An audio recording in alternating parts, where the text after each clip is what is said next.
À l'aube des temps, une peuplade appelée Bécride vivait dans une vaste grotte au cœur des hautes montagnes.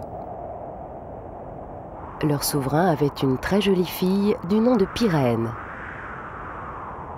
Hercule, lors de l'un de ses voyages, la rencontra et tomba follement amoureux d'elle. Mais leur idylle fut de courte durée, car Hercule devait retourner à ses travaux.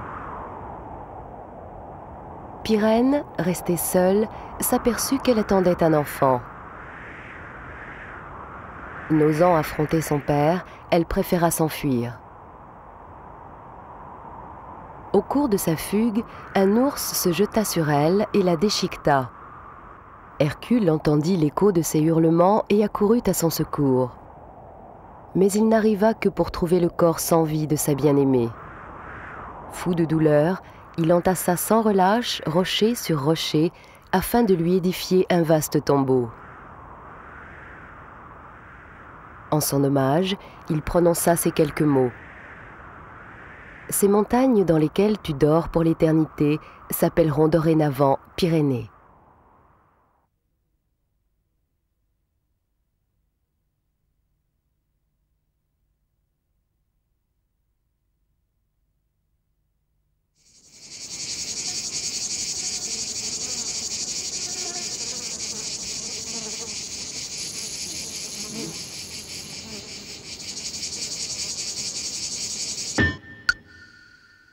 L'homme et la montagne. Il y a plus de 450 000 ans que leur rencontre a eu lieu. C'est dans cette région que le plus vieil Européen connu à ce jour a cherché à communier avec la montagne. C'est l'homme de Tautavel, l'un des symboles de l'aube de l'humanité.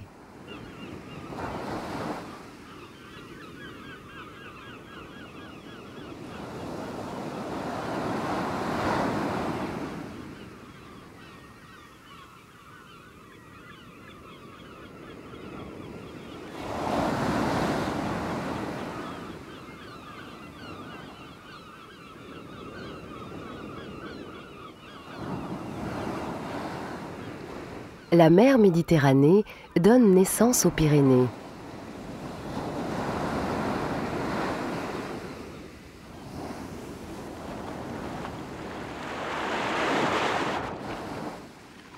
Ici, l'eau domine encore.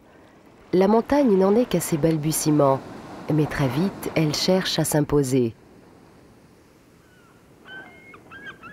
De ce qui peut ressembler à un conflit, va naître une cohabitation permanente, parfois ludique, parfois violente, car l'eau et la montagne sont deux forts caractères.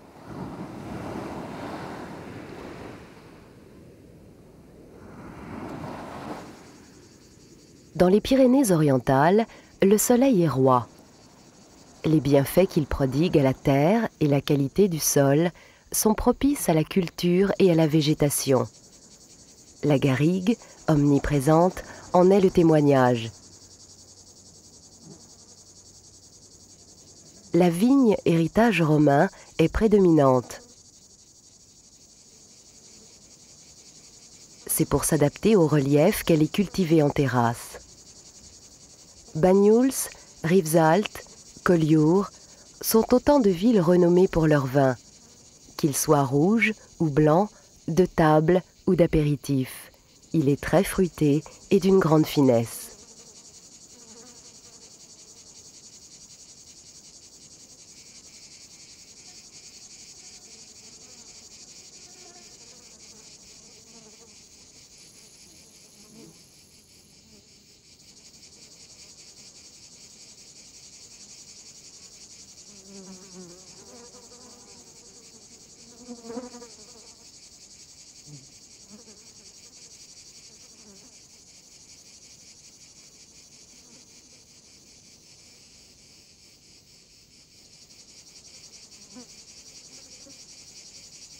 Très vite, un relief de montagne s'instaure. La mer s'efface pour laisser place à une succession de montagnes de moyenne altitude aux formes arrondies et touffues. Le massif des Albères, premier pli de la chaîne pyrénéenne, en est la représentation.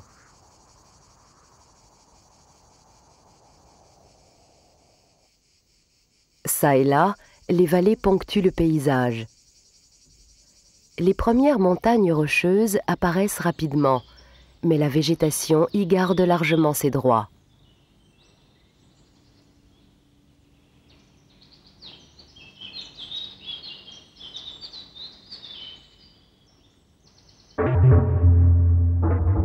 C'est au moment où on l'attend le moins que l'eau se manifeste.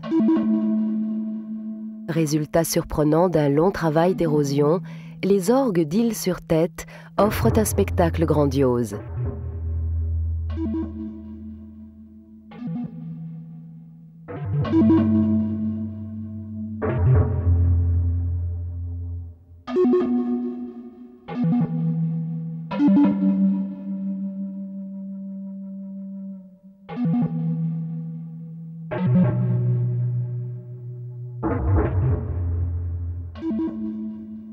Autre accident du relief et autre manifestation de l'eau, les gorges de la Carranza apparaissent comme une faille béante dans le paysage des Pyrénées-Orientales.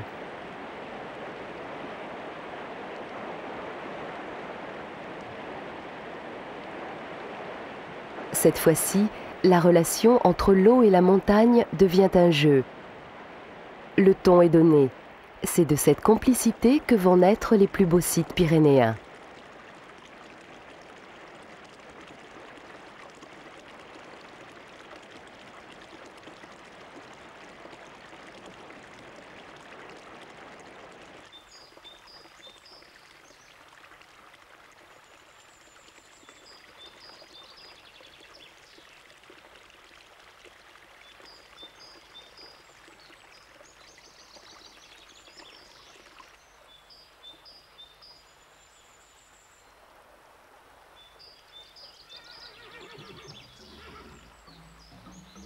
Au-dessus de Font-Romeu, certains paysages nous donnent un premier aperçu de ce que sera le décor des hautes montagnes.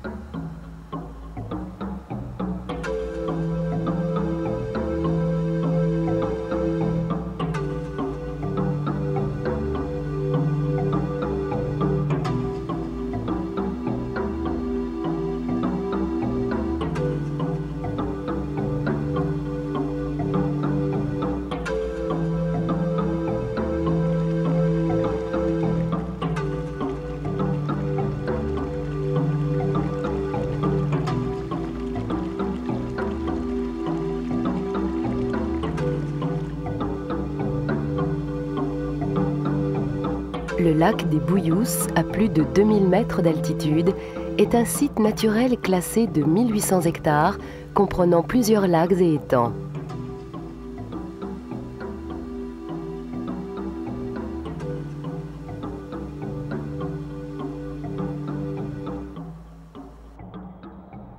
Premier véritable pic au milieu des montagnes, aux formes encore arrondies, la dent d'Orlu surplombe la vallée du même nom, devenue réserve nationale, royaume de nombreuses espèces animales et tout particulièrement de lizards.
Dans cette région des Pyrénées, au relief modéré et au climat tempéré, l'homme a su s'adapter et vivre en harmonie avec la montagne.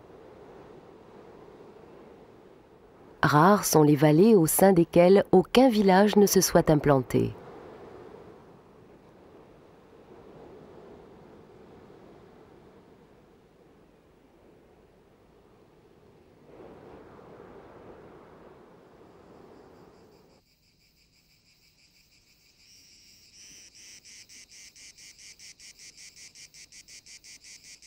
Leurs habitants ont su en faire des domaines fertiles et propices à l'agriculture.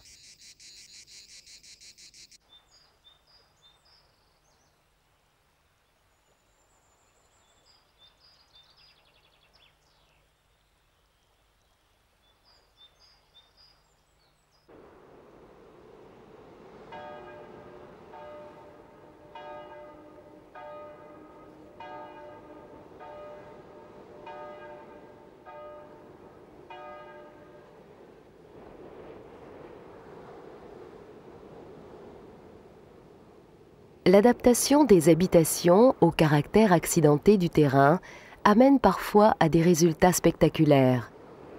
Le choix de la construction d'éous sur un promontoire fut stratégique.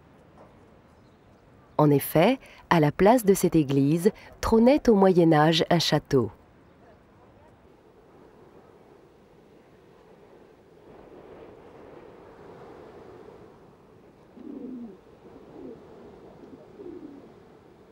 La construction de villages à flanc de montagne a nécessité une adaptation spécifique de l'habitat.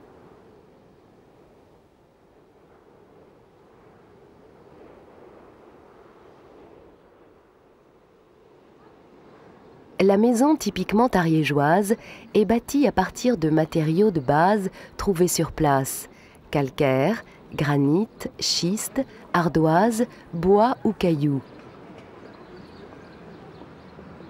Des balcons ou des galeries servent à faire sécher le maïs ou les haricots. Pour parer à la neige, la couverture est en ardoise, taillée en écailles de poisson ou rectangle.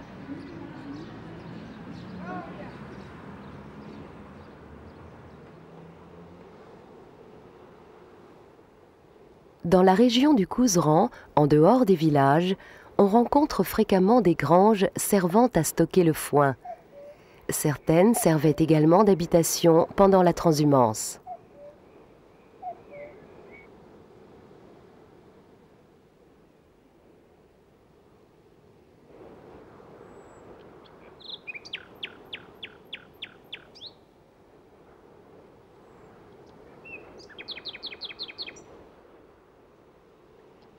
Autres constructions indissociables des villages de la région, les églises romanes prolifèrent à partir du XIe siècle.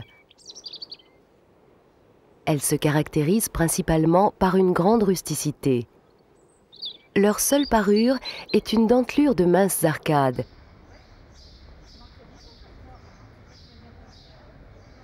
Les campaniles, clochers carrés à plusieurs étages, sont bâtis pour convoquer les fidèles à l'office et en vue d'élever au plus haut la prière vers Dieu.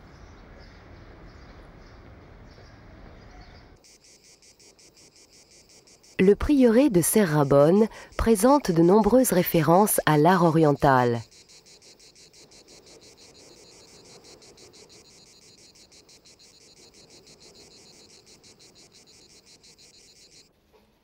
Joyau de l'art roman, la tribune de marbre rose et bleuté suscite bien des interrogations de par son emplacement.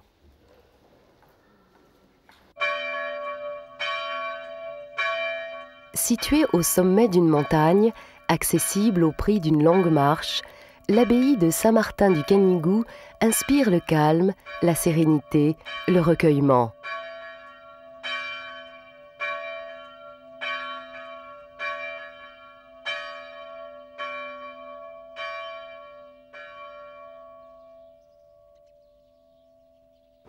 Au-delà des merveilles architecturales qu'elle engendra, la religion marqua l'histoire du pays ariégeois avec le catharisme.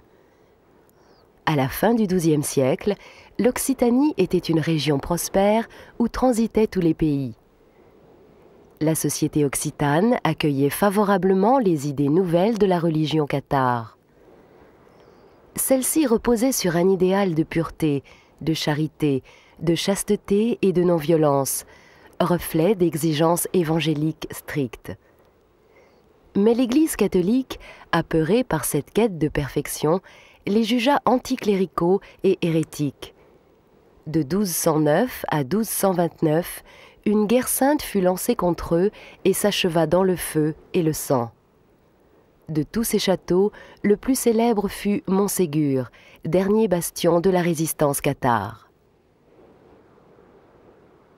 Construits sur des hauteurs par mesure de sécurité, les châteaux cathares permettaient peut-être aussi à leurs habitants d'élever leur âme vers le soleil.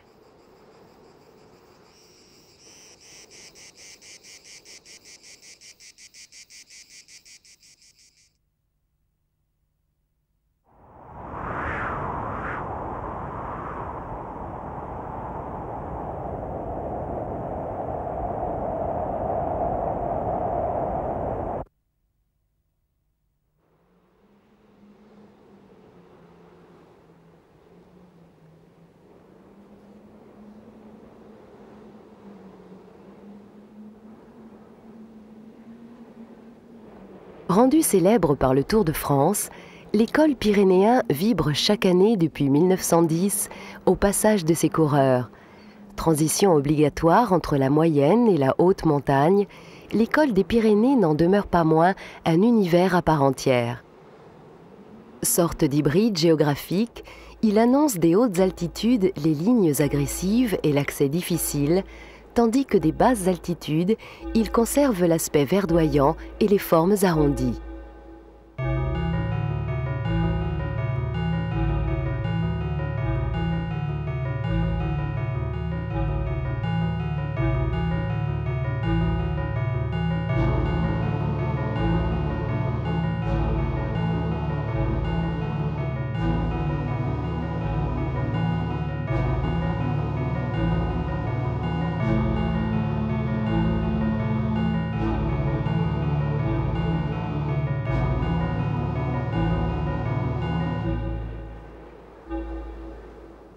À l'image du relief, le climat est capricieux et souvent tourmenté. L'alternance de soleil et de fortes précipitations favorise la pousse d'une herbe grasse, idéale pour les bêtes d'élevage.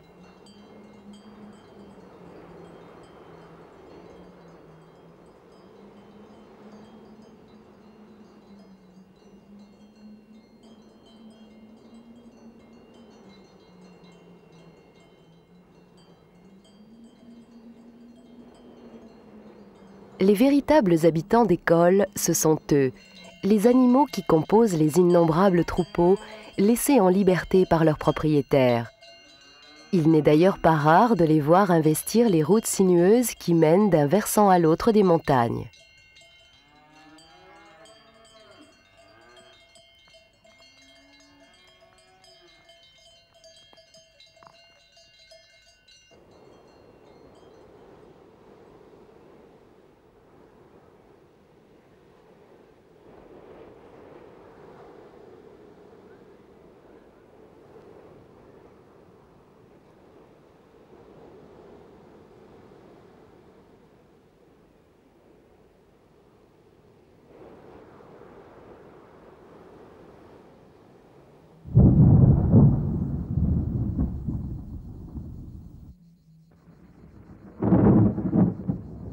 Laisser les animaux en liberté n'est pas sans danger.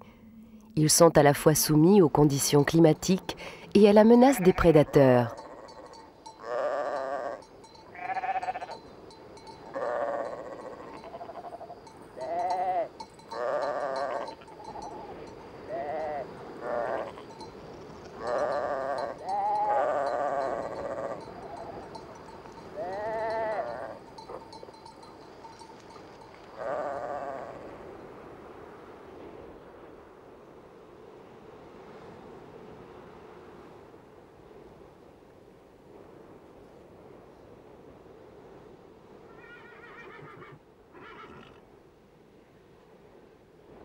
Autre habitant des cols, le cheval de Mérins est peut-être aussi le plus pittoresque.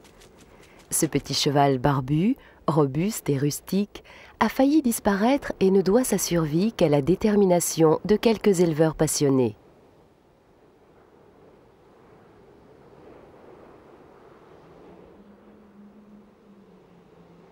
Et chaque jour, la brume se referme sur les cols. Rapidement, une nappe de brouillard s'installe, créant un inquiétant passage entre deux univers à la fois proches et très différents. De nouvelles formes se dessinent au-dessus de la brume. Des formes plus agressives pour un monde plus hostile. De nouvelles dimensions dans toute leur diversité. C'est la haute montagne.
La mer de nuages.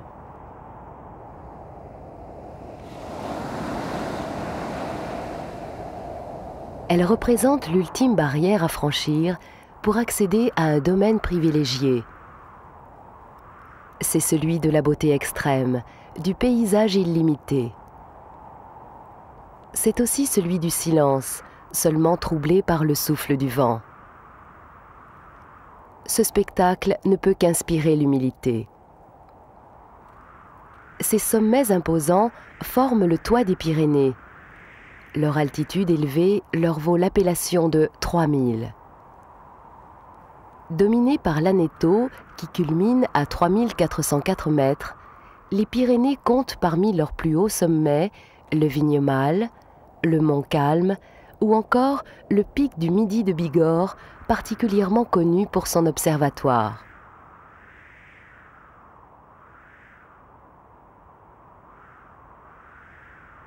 Grand nombre de passionnés se sont essayés à la conquête de ces sommets.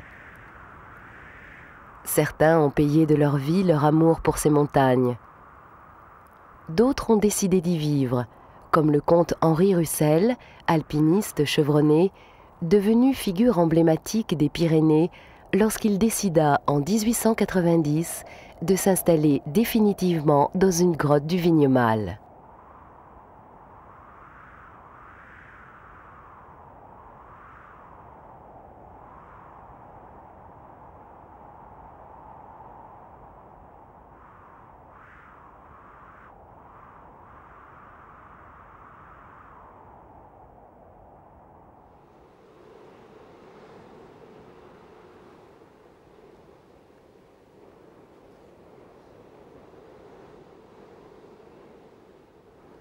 Étendue sur 2313 hectares, comprenant 70 lacs, la réserve du Néouviel est l'un des joyaux du patrimoine pyrénéen.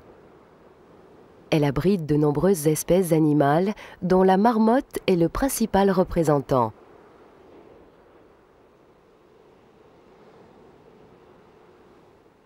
Véritable sanctuaire biologique, cet Éden est composé d'une variété impressionnante de plantes et de fleurs, méditerranéenne ou atlantique. La végétation y atteint même des records de durée de vie en altitude, puisque certains arbres peuvent vivre à 2600 mètres durant plusieurs siècles.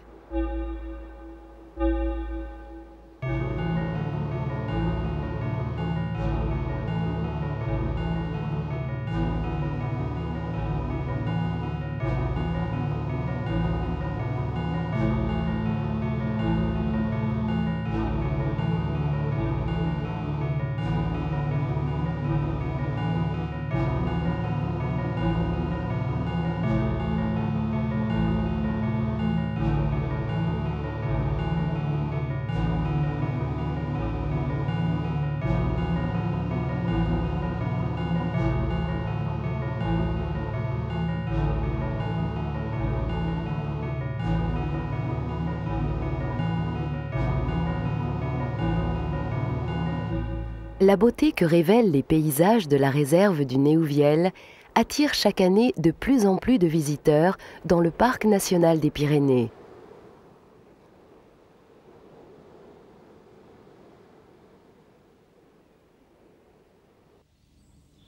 Autre figure imposante des Pyrénées, le cirque de Gavarnie impressionne avant tout par ses dimensions. Ce trou de 4 km de diamètre, couronné par les 3000, est le résultat de glaciations successives. Les pelouses de Prades, gigantesques tapis verts parsemés de fleurs, participent à l'aspect idyllique et grandiose du site.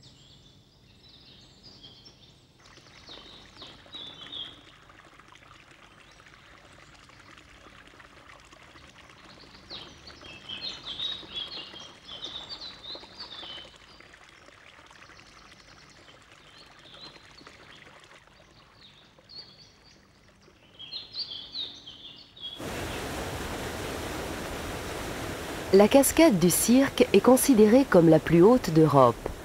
Elle alimente le Gave après une chute vertigineuse de plus de 400 mètres.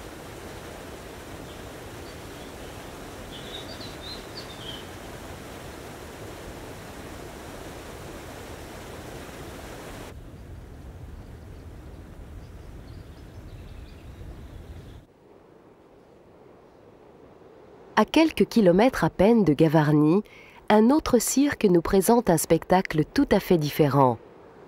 Avec ses 10 km de long et ses 1000 mètres de haut, le cirque de Troumouze est le plus vaste des cirques pyrénéens.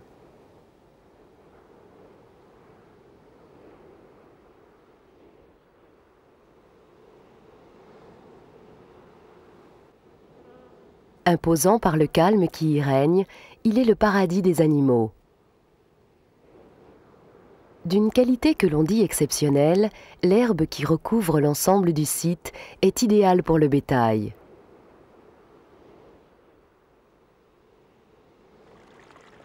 Le cirque et ses alentours sont également riches d'une grande variété de fleurs endémiques.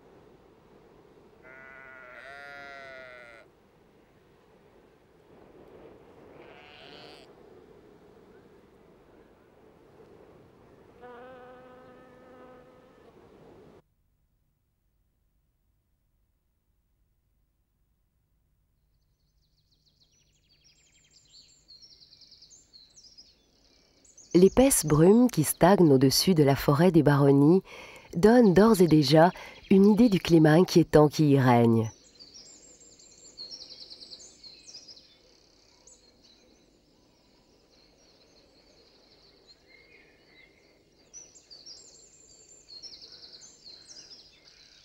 Les couleurs flamboyantes qu'elle laisse apparaître par endroits ne servent qu'à dissimuler son côté sombre et mystérieux.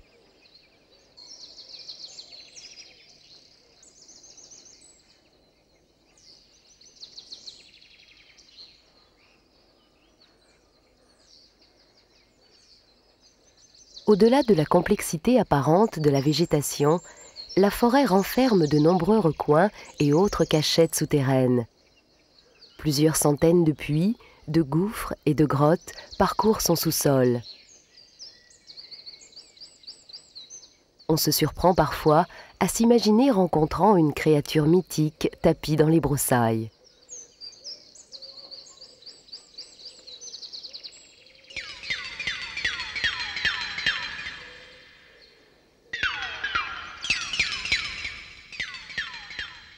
La complexité et l'austérité des paysages pyrénéens, longtemps inaccessibles à l'homme, ont toujours été un support idéal au développement de diverses croyances, souvent véhiculées par des bergers. Le Kalaoud d'Ariba-Pardine, auquel on prêtait des vertus de fécondité, en est une parmi d'autres. De la légende à la révélation, du féerique au religieux, les lieux de culte sont nombreux. Mais aucun n'atteint l'importance et la renommée de Lourdes.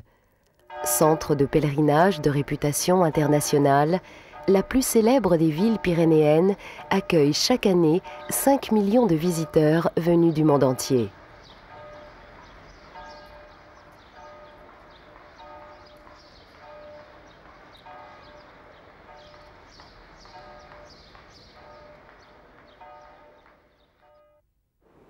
Si les Pyrénées ont longtemps été perçues comme un territoire hostile à l'homme, c'est en partie le fait des écrits du XVIIIe siècle.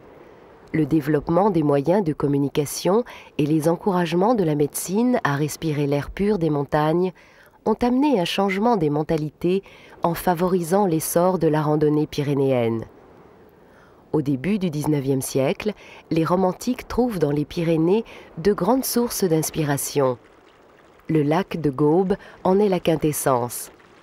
Ce site fut largement représenté par des artistes comme Gustave Doré ou Victor Hugo qui le décrivaient en ces termes: une flaque d'eau la plus verte, la plus gracieuse, la plus jolie, la plus gaie, entourée de rochers hideux, mâchés, déformés, ruinés, terribles.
C'est toujours au XIXe siècle, et grâce à un mouvement de popularisation des Pyrénées, que les termes connaissent leurs véritables heures de gloire.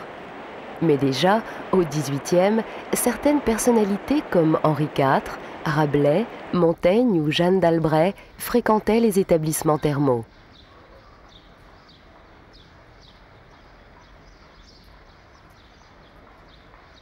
Déjà utilisé par les Romains, Cauterets, dont le nom signifie en bigourdan « source d'eau chaude », est aujourd'hui, avec Amélie-les-Bains et Luchon, l'une des stations les plus fréquentées.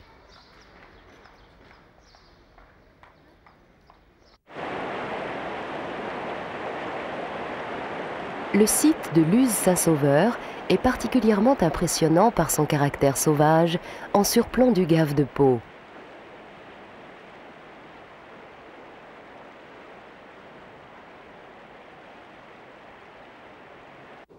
Luchon est l'une des stations pyrénéennes les plus célèbres et les plus imposantes.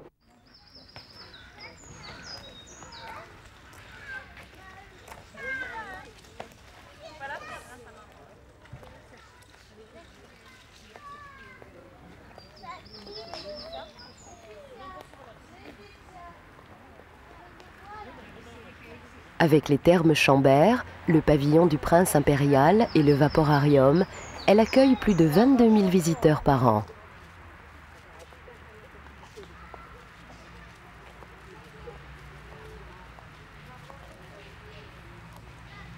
Réputée pour sa fête des fleurs, Luchon bénéficie d'un cadre enchanteur.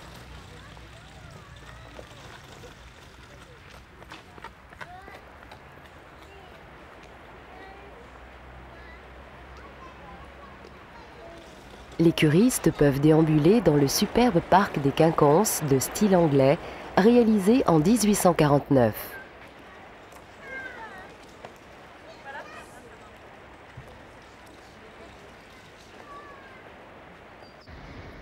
Les Aubonnes, petite ville de 536 habitants, bénéficient d'une eau particulièrement riche en oligo-éléments.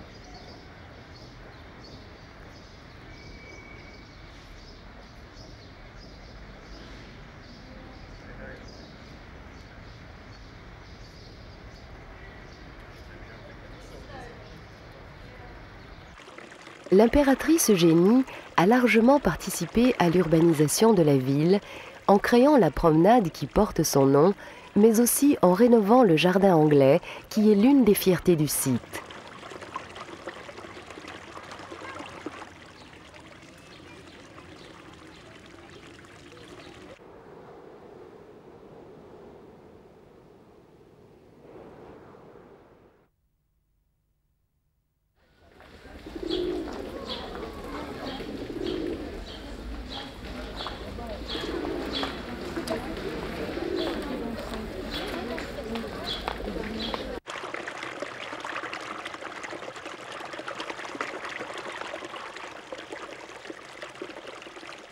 Préfecture des Pyrénées-Atlantiques, Pau est également l'ancienne capitale du Béarn.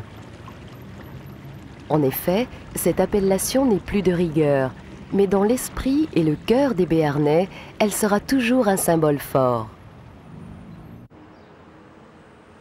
À l'image de la région qu'elle représente, Pau est une ville luxuriante, véritable ville-jardin.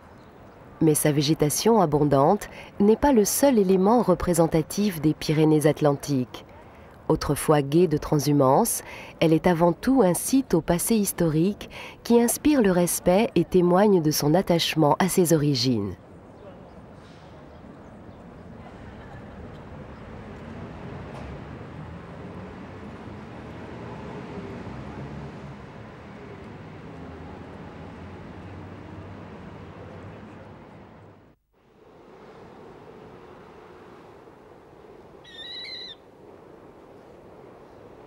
Dans la région du Béarn, ce qui impressionne avant tout, c'est la couleur dominante. On peut y savourer toutes les nuances de vert, jusque dans leur moindre subtilité. À ceci s'ajoute la luxuriance de la végétation et surtout une tendance prononcée à passer des niveaux les plus bas aux hauteurs les plus impressionnantes.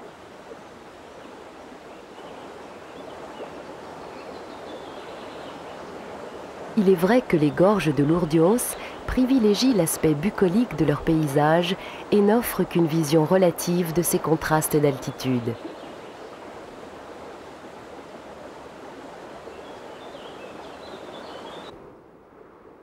Dans certains cas, cependant, ce rapport de hauteur peut atteindre des dimensions extrêmes.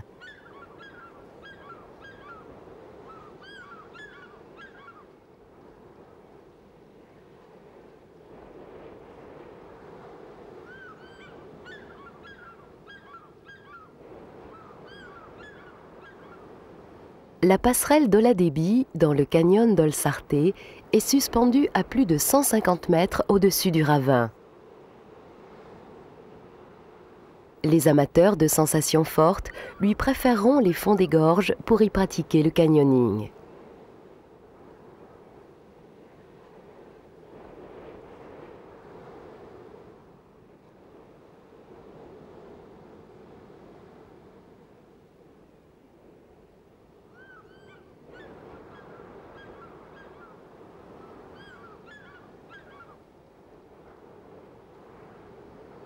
Les extrêmes sont parfois atteints dans les profondeurs les plus abyssales. La pierre Saint-Martin dissimule l'un des 4 plus vastes sous-sols au monde, avec un réseau de galeries de 50 km à 1300 mètres de profondeur.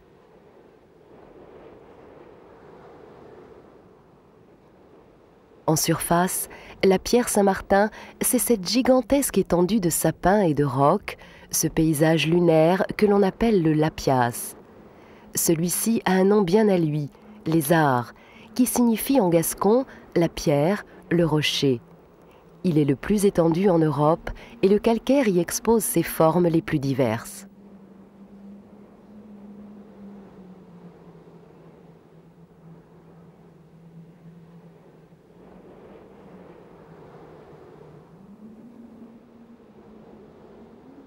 Certains paysages offrent parfois ce contraste saisissant où les montagnes les plus dentelées et les plus arides semblent côtoyer les collines les plus rondes et les plus colorées.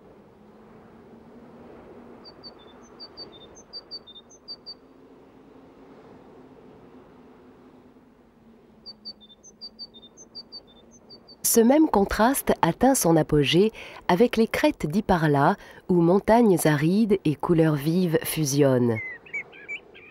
On peut imaginer que ces crêtes situées sur la frontière franco-espagnole pourraient être le mariage géophysique des deux pays. Cette émergence de pierres au milieu de collines vertes et rouilles devient alors assez fréquente, parsemant les paysages de la région comme de véritables touches de couleurs.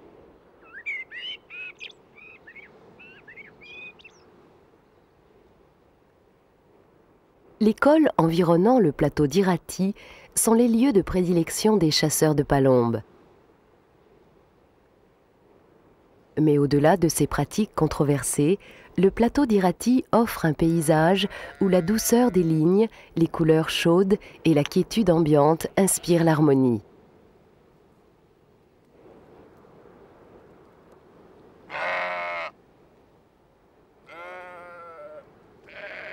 Pourtant, à quelques mètres à peine, la forêt d'Irati, au lieu de la mythologie, véhicule d'inquiétantes légendes. L'immensité de la Hétraie, que certains considèrent comme la plus grande d'Europe, n'est pas faite pour rassurer. Pas moins de 17 000 hectares s'étendent de la France à l'Espagne.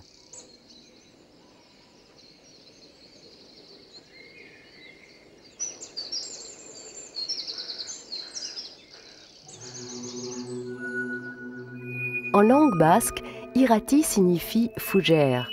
La forêt en regorge et peut-être possède-t-elle les clés des mystères qui entourent le site.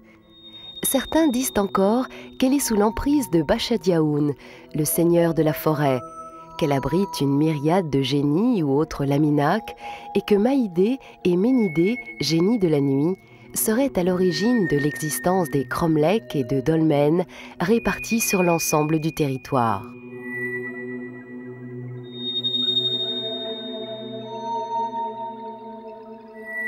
Si la forêt d'Irati, malgré son étendue, est clairement délimitée, la végétation n'en demeure pas moins omniprésente sur l'ensemble de la région. Ici, la flore s'impose même dans les cols. Le col de l'Aubisque en est la parfaite illustration.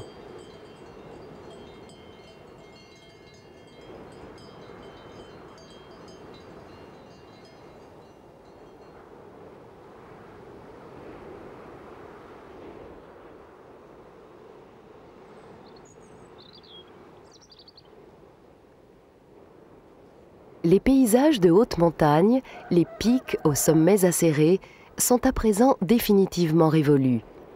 Fini les lignes agressives et les terres arides.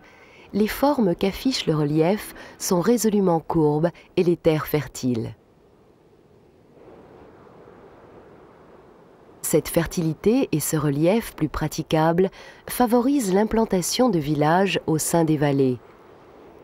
La vallée d'Aspe est l'une des deux principales vallées du Béarn. On y revendique volontiers la valeur de ses habitants, dont on dit que chacun d'entre eux vaut 3 hommes.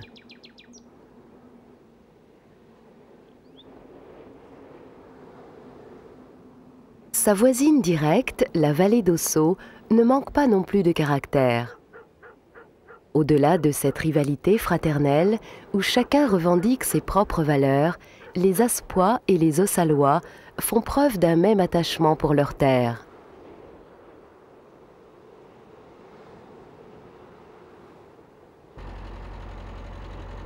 L'agriculture y est fondamentale et l'on ne s'éloigne jamais de cet état d'esprit qui caractérisait le travail des aïeux.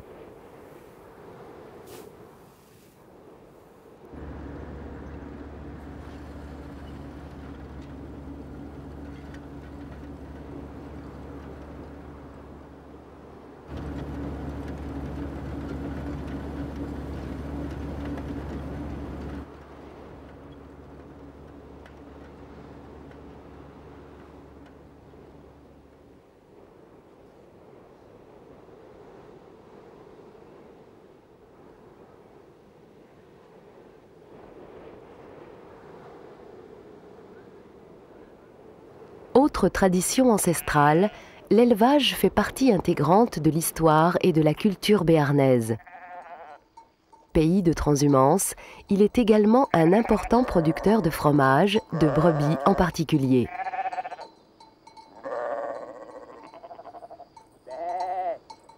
Comme il se doit, celui-ci est fabriqué dans le respect des gestes séculaires, moins sans doute par souci d'efficacité que par attachement aux valeurs du passé.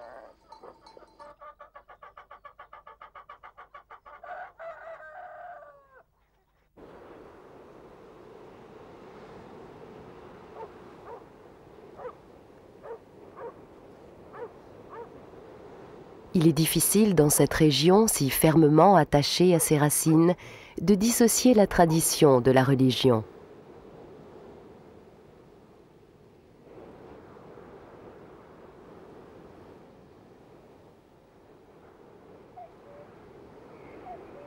Les témoignages de croyance, de respect, de gratitude ou de reconnaissance y occupent une place primordiale.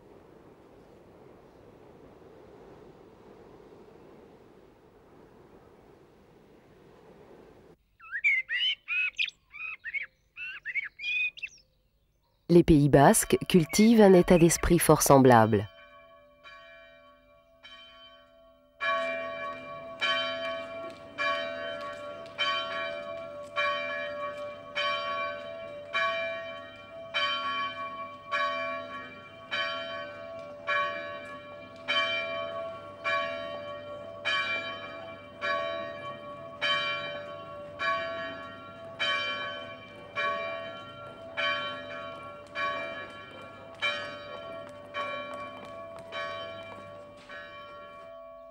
Espelette, capitale du piment rouge, est un village remarquable en tout point. Il est le reflet fidèle de l'ensemble des Pays basques. Ces vieilles maisons, dont certaines à colombage avec encorbellement et balcons en fer, sont typiquement basques et arborent fièrement les couleurs traditionnelles. Leur disposition dans les rues étroites ou autour de la petite place de l'église lui confère une harmonie tranquille.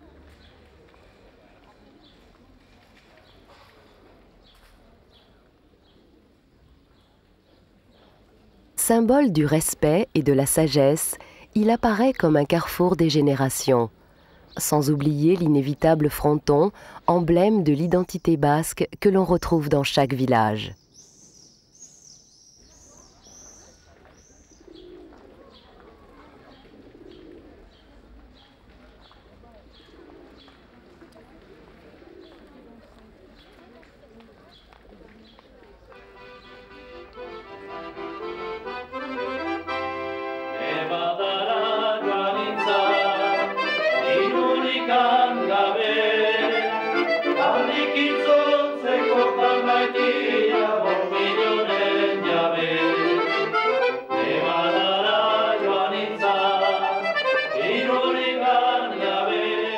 Inéluctablement, la montagne se fait plus discrète, pour peu à peu céder sa place à de vastes plaines où elle s'exprime encore timidement à travers quelques rondeurs.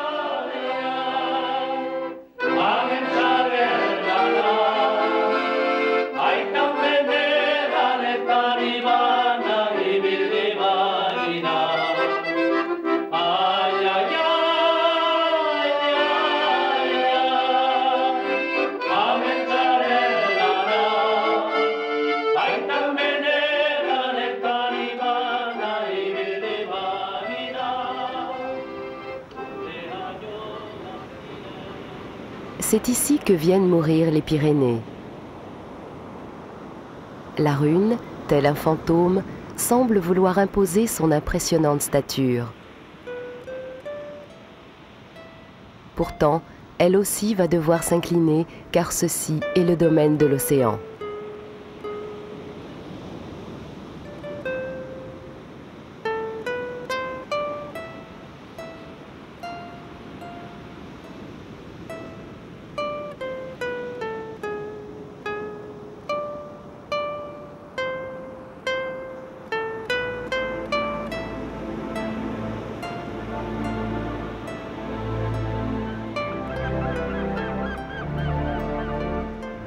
Par endroits, la montagne semble opposer une résistance passive.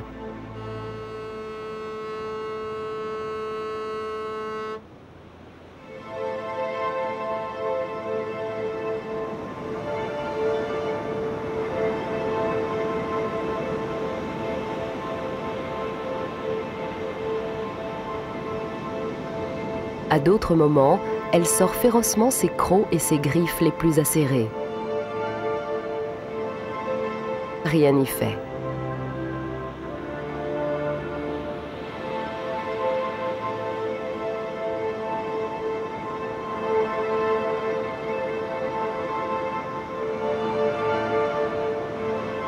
On distingue par endroits les derniers soubresauts de la montagne.